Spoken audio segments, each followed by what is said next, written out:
नमस्कार, मैं हूं लिंकौर और अब खबरें विस्तार से। जम्मू में जरनैल सिंह भिंडरांवाले का पोस्टर उतारे जाने से हुई हिंसा में एक युवक की मौत के बाद हालत जो है बिगड़ती ही चली जा रही है। यहां शुक्रवार को सिख समुदाय ने बंद का ऐलान किया था। उन्होंने जम्मू पठानकोट हाईवे जाम कर दिया था और सड़क पर जगह जगह आगजनी की गई थी। और बढ़ती हिंसा को देखते हुए अफवाहों को फैलने से रोकने के लिए जम्मू के जिला प्रशासन ने इंटरनेट सेवा पर वहां पर रोक लगा दी थी। फिलहाल इस सेवा को अब वहां पे बहाल वापस कर दिया गया है। सूत्रों के मुताबिक इंटरनेट और एसएमएस के जरिए कुछ लोग अफवाह फैला रहे थे। इसके बाद जिला प्रशासन ने ये कदम उठाया है। गुरुवार को भी कठुआ में भी प्रदर्शनकारियों ने नेशनल हाईवे जाम किया था। सिखों के प्रदर्शन के चलते पूरे जम्मू जिले में कर्फ्यू धारा 144 लगाई गई है। इलाके में दंगाइयों को रोकने के लिए सेना को बुलाया गया है और इलाके में सुरक्षा बढ़ा दी गई है। सेना ने कल सुबह फ्लैग मार्च निकाल आज इलाके में के स्कूल, कॉलेज और दुकानों को बंद रखा गया था।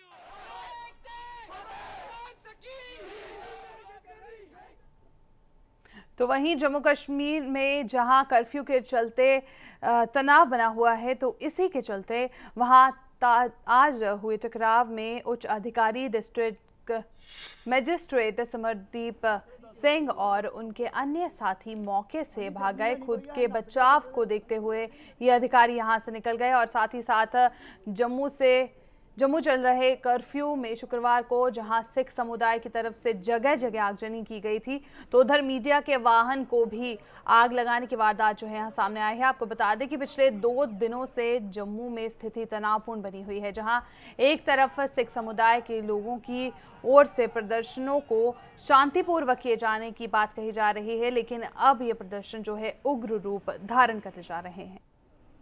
और इस खबर पर ज्यादा जानकारी के लिए बात करते हैं हमारे संवाददाता आशीष कोहली के साथ। जी आशीष, क्या कहना चाहेंगे, क्या है ताजा जानकारी?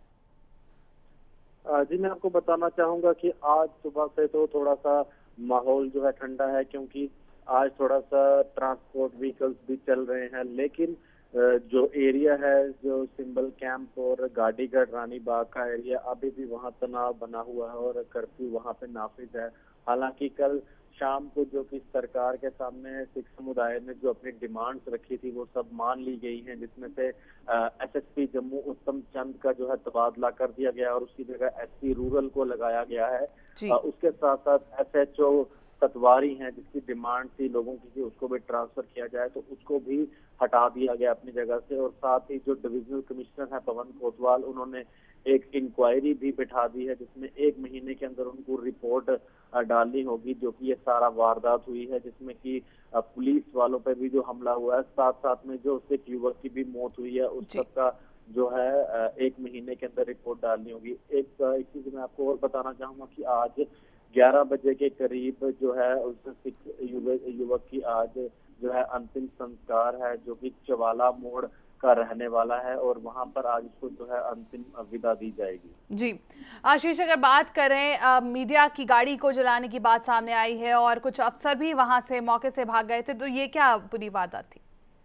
जी, मैं आपको बताना चाहूँगा, कल जब ये एक वारदात जो सामने आई है जो कि बड़ी दुखद है, जिसमें कि मीडिया के व्हीकल को जो कि चला दिया गया है। एबीपी न्यूज के जो कैमरामैन और रिपोर्टर थे वो वहीं पे कवरेज के लिए गए हुए थे और जो हिंसा थी वो एकदम से भड़क गई और उन्होंने जो कि एबीपी न्यूज की जो व्हीकल है उसको जला दिया और उनका जो इक्विपमेंट था, लाइव व्यू इक्विपमेंट, जिससे वो सारी की सारी न्यूज जो है ट्रांसमिट कर रहे थे, उसको भी तोड़ दिया गया और पूरी की पूरी गाड़ी को आग के हवाले कर दिया गया। हालांकि जो कैमरामैन और रिपोर्टर है वो बाल बाल बच गए हैं, लेकिन जो गाड़ी को पूरा का पूरा जला दिया गया। और हालांकि वहाँ पुलिस भी थी लेकिन किसी ने भी इस गाड़ी को बचाने की कोई कोशिश नहीं की जी। और जो हिंसा है वो एकदम से एक उग्र रूप ले गई और इस गाड़ी को आग के हवाले कर दिया। जी आशीष, अगर बात करें सिख समुदाय की तो उनका साफ साफ यही कहना था कि वो शांतिपूर्वक जो है इस पूरे प्रदर्शन को जारी रखेंगे, लेकिन यहाँ जो शांति है वो कहीं ना कहीं भंग होती दिखाई दे रही है। तो इसके चलते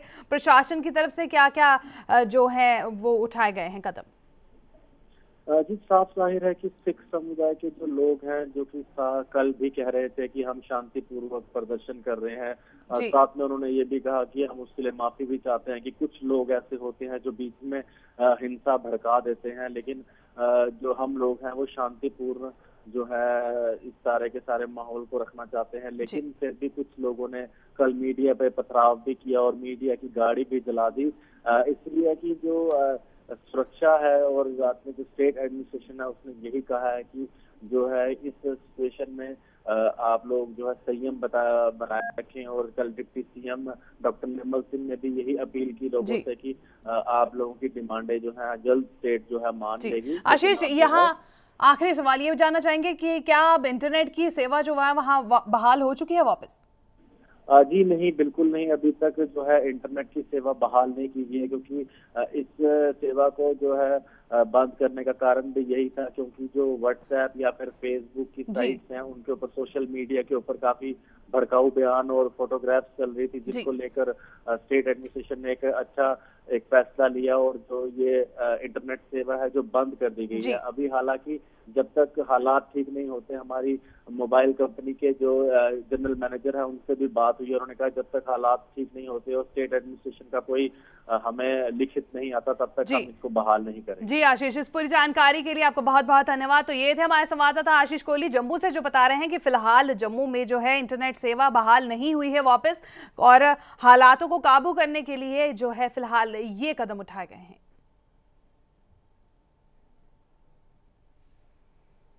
तो उधर मणिपुर में हुए आतंकी हमले में जम्मू के 35 वर्षीय लांग नायक कुलदीप राज की मौत हो गई है। शहादत हासिल करने वाले कुलदीप राज अपने घर में अकेले कमाने वाले थे और उनकी पत्नी को उनके शहीद होने पर जहां एक तरफ गर्व है तो वहीं उनकी आंखों में अपनी पति को खोने का गम साफ साफ दिखाई दे रहा है। मणिपुर में जम्मू की लांस नायक कुलदीप राज की शहादत पर बरन गांव वालों के लोगों को मान है कि उसने देश के लिए शहादत दी है। गांव वालों का कहना है कि कुलदीप राज फौज में सबसे ज्यादा फाइटर था और गांव को 7 जून का इंतजार है जब मणिपुर से उसका शव गांव पहुंचेगा। ये है 35 वर्षीय लांस नायक कुलदीप राज की पत्नी गायत्री देवी, जो अपनी 2 साल की बेटी शगुन राज के साथ रो रही हैं। शगुन अपने पापा के इंतजार में है कि वे उसके लिए टॉफी और चॉकलेट लाएंगे, मगर शगुन को क्या पता कि उसके पापा देश के लिए कुर्बान हो चुके हैं।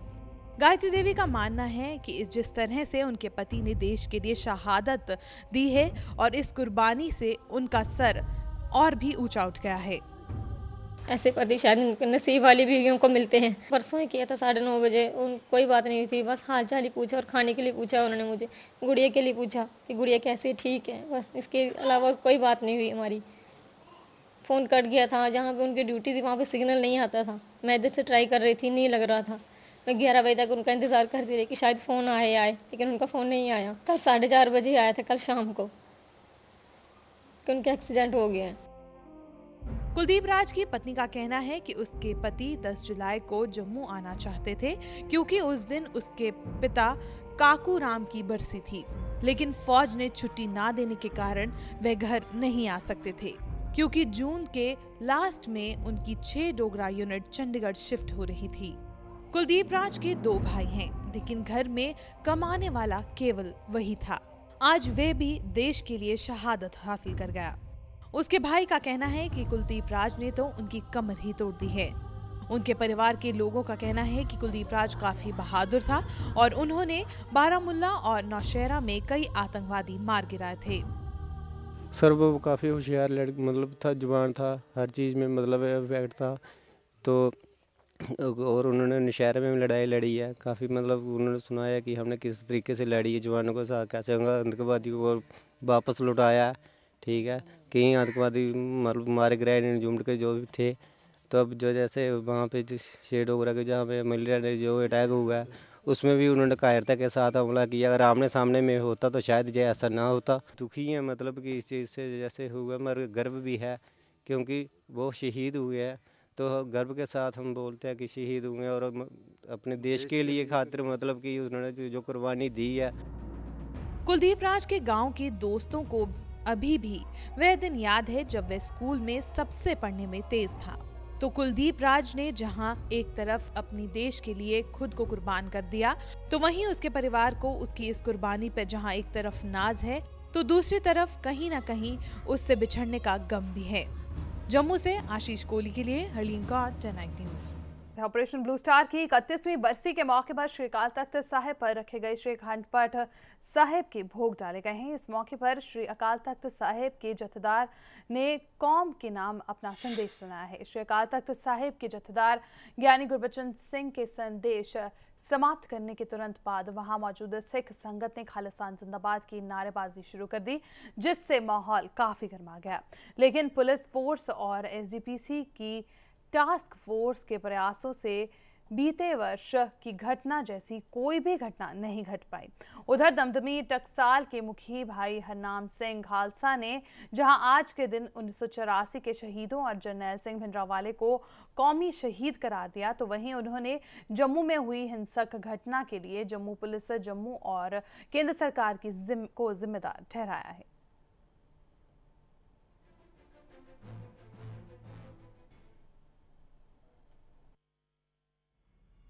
हर साल ही 1984 का जो दिन आता उदों कुछ फिरकू लोग जिन्हां दी फिरकू सोच है और पंजाब दा और होर सूबियां दा माहौल खराब करना चाहते हैं। नाम निहाद जथेबंदियां बनिया हुई वो हर साल ही संत बाबा जरनैल सिंह जी दे और जून 84 के शहीदों के ਜਿਹੜੇ फ्लैक्स लगे होंगे, बोर्ड लाए जाते हैं, संगतां वालों उन्हां नाल छेड़छाड़ करते हैं और उन्हों का अपमान करने की बड़ी कोझी कोशिश की जाती है। संत बाबा जरनैल सिंह जी कौम के शहीद है और 84 के शहीद कौमी शहीद है।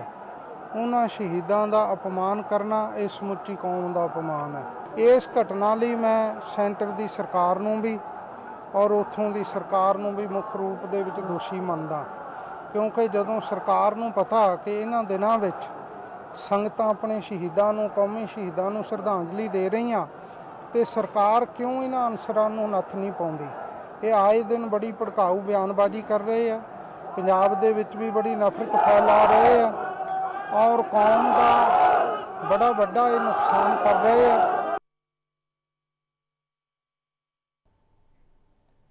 तो वहीं आपको एक बार फिर से बता दें कि ऑपरेशन ब्लू स्टार की 31वीं बरसी के मौके पर श्री अकाल तख्त साहिब पर रखे गए श्री अखंड पाठ साहिब के भोग जो हैं वो डाले गए और इस मौके पर श्री अकाल तख्त साहिब के जथेदार ने कौम के नाम अपना संदेश भी सुनाया और साथ ही साथ श्री अकाल तख्त साहिब के जथेदार यानी गुरबचन सिंह ने संदेश समाप्त करने के तुरंत बाद वहां मौजूद सिख संगत ने खालिस्तान जिंदाबाद की नारेबाजी शुरू कर दी। इस खबर पर ज्यादा जानकारी के लिए बात करते हैं हमारे संवाददाता अमृतसर से राजन गोसाई के साथ। जी राजन, क्या कहना चाहेंगे, क्या है ताजा जानकारी?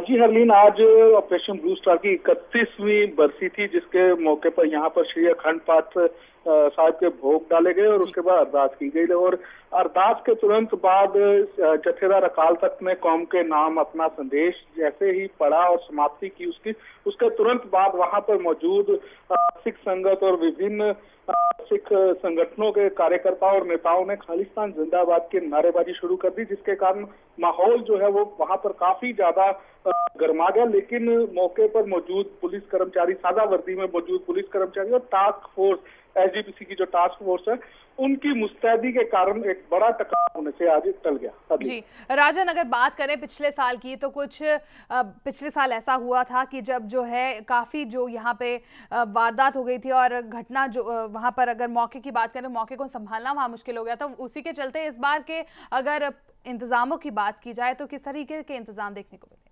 जी इस बार जो है पुलिस प्रशासन की ओर से और एसजीपीसी की ओर से काफी पुख्ता प्रबंध किए गए थे सुरक्षा को देखते हुए। जहां पर ये श्री अकाल तख्त साहिब बाहर जो परिसर है वहां पर पुलिस फोर्स का भारी पहरा जो है सादे कपड़े में पुलिस फोर्स तैनात की गई थी। इसके अलावा एसजीपीसी की ओर से भी काफी ज्यादा संख्या में वहां पर टास्क फोर्स जो है वो मौजूद थी। श्री अकाल तख्त साहिब के अंदर जो है किसी को शरारती अंसर या जिस पर शंका होती थी उसे अंदर नहीं जाने दिया जा रहा था, ताकि जो पिछले वर्ष जो हुआ है श्री अकाल तख्त साहिब के अंदर जो खूनी झड़प हुई थी उस झड़प को देखते हुए काफी पुख्ता प्रबंध किए हुए थे। किसी भी संदिग्ध व्यक्ति को अंदर नहीं जाने दिया गया। इतना ही नहीं, मीडिया को भी जो है श्री अकाल तख्त साहिब के अंदर नहीं जाने दिया गया। वहीं बाहर ही मीडिया बाहर ही खड़ा था और सुरक्षा के पुख्ता प्रबंध किए गए थे ताकि किसी भी तरह की अगर कोई गड़बड़ी होती है तो उससे तुरंत काबू पाया जाए। तो कहा जा सकता है कि इस बार पुलिस प्रशासन और एसजीपीसी की टास्क फोर्स और उनके प्रबंधों के कारण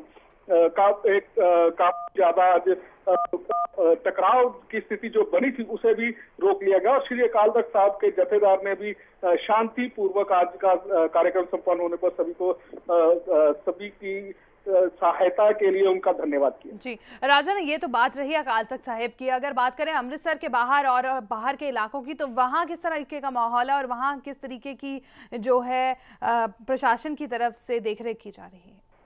जी, पुलिस ने पहले ही रेड अलर्ट जो है वो पूरे पंजाब में जारी कर रखा और खासतौर पर अमृतसर में करीब 2500 पुलिस मुलाजिमों की पूरी फोर्स जो है वो तैनात की गई है। पूरे अमृतसर में हर गुरुद्वारा, हर मस्जिद, हर मंदिर के बाहर पुलिस फोर्स तैनात की गई है। इसके जो संदिग्ध लोग थे उन्हें पुलिस ने पहले से ही उठा लिया था ताकि कोई भी घटना ना हो। हालांकि बाजार जो है अमृतसर बंद जो है, अभी तक फिलहाल अमृतसर पूरा बंद है और बंद को कहा जा सकता है कि समर्थन मिल रहा है, लेकिन लोग जो है वो कुछ लोग डर के मारे भी अपनी दुकानें बंद की हुई। हालांकि पुलिस की फोर्स काफी ज्यादा तैनाती की गई है, लेकिन लोगों का मानना है कि अगर कोई हुड़दंगी आते हैं और किसी तरह की तोड़-फोड़ कर देते हैं तो उनका अपना नुकसान होगा। इसलिए व्यापारिक घराने जो है, व्यापारिक प्रतिष्ठान जो है और दुकानें जो है फिलहाल बंद है। जी राजन, इस पूरी जानकारी के लिए आपका बहुत बहुत धन्यवाद। ये थे हमारे संवाददाता अमृतसर से राजन गोसाई, जो बता रहे थे कि सब कुछ जो है वहां पर नियंत्रण में है। और अगर अमृतसर के बाहर के इलाके की भी बात करें तो वहां भी पुलिस की तरफ से जो है पूरे पुख्ता इंतजाम किए गए हैं। मणिपुर में हुए आतंकी हमले में बिलासपुर जिले का राजेश चंदेल भी शहीद हो गया है। 37 वर्षीय राजेश चंदेल 6 डोगरा में हवलदार पद पर था और उसकी सर्विस को 19 वर्ष हो चुके थे।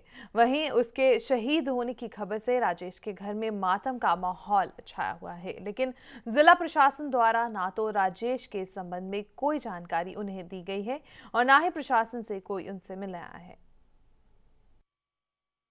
मणिपुर में हुए आतंकी हमले में जहां 20 जवान शहीद हो गए, तो वहीं उन जवानों में से एक जवान बिलासपुर जिले के हीरापुर गांव का रहने वाला राजेश चंदेल भी था। 37 वर्षीय राजेश चंदेल 6 डोगरा में हवलदार पद पर था और उसकी सर्विस को 19 वर्ष हो चुके थे। वहीं उसके शहीद होने की खबर से राजेश के घर में मातम का माहौल छाया हुआ है। जहां एक और राजेश की पत्नी मीनाक्षी राजेश की फोटो को सीने से लगाई बैठी हैं, तो वहीं राजेश की मां संतोष चंदेल का भी रो रो कर बुरा हाल है। वहीं राजेश के परिवार वालों से मिलने वालों का आना जाना भी लगा हुआ है। राजेश के पिता, जो सूबेदार पद से रिटायर्ड हैं, उनका कहना है कि उसके बेटे ने देश के लिए अपनी जान दे दी है। तो वहीं जिला प्रशासन द्वारा ना तो राजेश के संबंध में कोई जानकारी उन्हें दी गई और ना ही प्रशासन से कोई उनसे मिलने आया है। वहीं राजेश के परिजनों से मिलने पहुंचे झंडूता विधानसभा से विधायक रिखीराम कौंडल का कहना है कि इस लापरवाही के संबंध में वे प्रदेश सरकार से कार्रवाई की मांग करते हैं। मेरे लड़के ने जो है वो फौज में भर्ती हुआ था और अपने सेवा जो है वो फौज के सेवा काल में अपने आप को निशावर कर दिया। भगवान ऐसा किसी को न करे, लेकिन प्रशासन की तरफ से हमें कोई सहायता नहीं कि जाकर के हम उसको इंटीवेशन ठीक समय के ऊपर कर दें या कब डेड बॉडी आएगी और आपका लड़का है या नहीं है, ये कोई उन्होंने हमें बताया नहीं। मुझे बड़ा दुख हो रहा है कि कल की सूचना मिलने के बावजूद भी हम सारे कार्य को छोड़ करके हम यहाँ अपने चुनाव क्षेत्र में पहुँचे हैं। प्रशासन का कोई भी व्यक्ति समाचार पत्र को पढ़ करके भी इनका हालचाल पूछने नहीं आया। इसलिए मैं मांग करता हूं मुख्यमंत्री महोदय इस पर संज्ञान लें। क्यों नहीं प्रशासन का आदमी इनकी इस इतनी दुखद घटना का समाचार मिलने के बाद इनसे बातचीत करने के लिए आया है। उधर राजेश के शहीद होने की जानकारी मिलने से शहीद राजेश के बेटे आयुष को अपने पिता की याद आ रही है। वहीं प्राप्त जानकारी के अनुसार राजेश का शव इम्फाल में है। मेरे पापा मेरे को सिलाया करते थे, थोड़ा बहुत डांटते भी थे। मुझे खेलने के लिए वो बिलासपुर भेजते थे। मणिपुर में हुए आतंकी हमले में जहां 20 जवान शहीद हो गए, तो उन जवानों में से एक जवान राजेश कुमार भी है, जो बिलासपुर जिले के हीरापुर गांव का रहने वाला है। वहीं अगर बात करें, राजेश के परिवार में खासा मातम देखने को मिल रहा है। एक सबसे बड़ी लापरवाही सामने आई है। जी हां, जिला प्रशासन द्वारा कोई भी जानकारी राजेश के बारे में अभी तक मुहैया नहीं हो पाई है। इसको लेकर राजेश के परिवार वालों में खासी नाराजगी है। और वहीं अगर हम बात करें तो राजेश के परिवार वाले अभी भी राजेश के शव का इंतजार कर रहे हैं। बिलासपुर से Vijay Bharadwaj, day night news. Himachal Kisan Sabha के बैनर तले शुक्रवार को निरमंड में किसानों ने रैली निकाली और उसके बाद बागीपुर मार्ग को 2 घंटे तक जाम कर दिया। किसानों की मांग है कि 412 मेगावाट की रामपुर जल विद्युत परियोजना प्रभावितों को 4 सालों से ना तो नुकसान का मुआवजा मिला है और ना ही पेयजल योजनाएं बनी हैं, जबकि परियोजना का निर्माण पूरा होने के बाद बिजली का उत्पादन भी शुरू हो गया है। प्रदर्शनकारी पिछले 37 दिनों से क्रमिक अनशन पर बैठे हैं, लेकिन सरकार की ओर से अभी तक कोई पहल नहीं हुई है।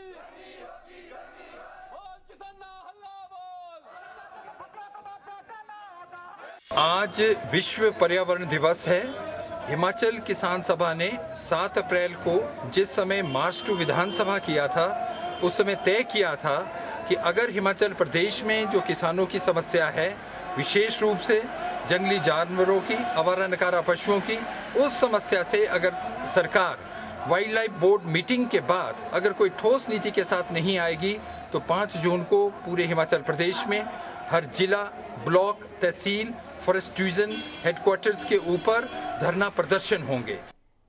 हिमाचल प्रदेश में 1 रैंक 1 पेंशन का मामला अब लगातार गर्माता जा रहा है। इसी के मद्देनजर बिलासपुर जिले में पूर्व सैनिक कल्याण समिति के सदस्यों ने सड़कों पर उतरकर जमकर प्रदर्शन किया और राज्य रक्षा मंत्री व सेनाध्यक्ष द्वारा किए गए वादे को पूरा न करने की बात कही। वहीं पूर्व सैनिकों ने के द्वारा लंबे समय से 1 रैंक 1 पेंशन की मांग की जाती रही है, जिसको लेकर मार्च माह को राज्य रक्षा मंत्री व सेनाध्यक्ष द्वारा आश्वासन दिया गया था कि 30 अप्रैल तक 1 रैंक 1 पेंशन की धनराशि पूर्व सैनिकों के बैंक खातों में डाली जाएगी और मई में मिलने वाली पेंशन 1 रैंक 1 पेंशन के आधार पर होगी, मगर 31 मई तक 1 रैंक 1 पेंशन का पैसा बैंक खातों से नहीं डाला गया है। सरकार द्वारा वादा पूरा न करने पर पूर्व सैनिक सड़कों पर उतरकर प्रदर्शन कर रहे हैं और साथ ही बिलासपुर उपायुक्त मानसी सहाय ठाकुर ने के माध्यम से एक ज्ञापन प्रधानमंत्री नरेंद्र मोदी को भी भेजा गया है।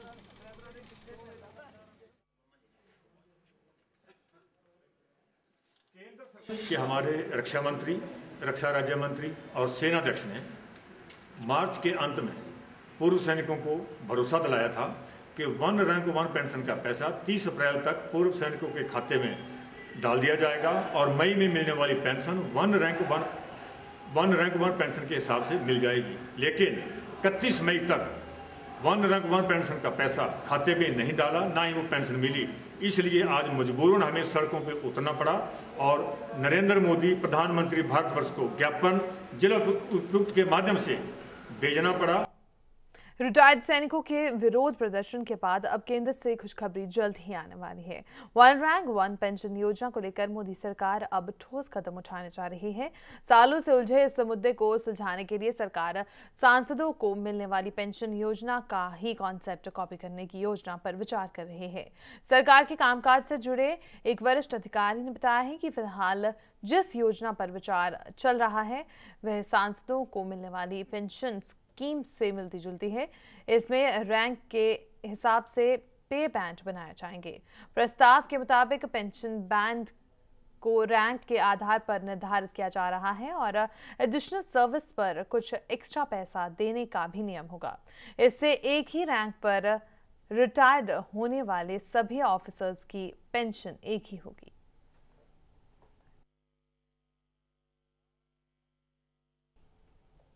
हिंदी समाचारों में फिलहाल इतना ही। इजाजत दीजिए, नमस्कार। खबरों की दुनिया में आइए, हमारे साथ कहीं भी और कभी भी जुड़िए। हम मिलेंगे फेसबुक पर, हम दिखेंगे यूट्यूब पर, हमें फॉलो कीजिए ट्विटर पर। खबरों के साथ बने रहिए रात दिन।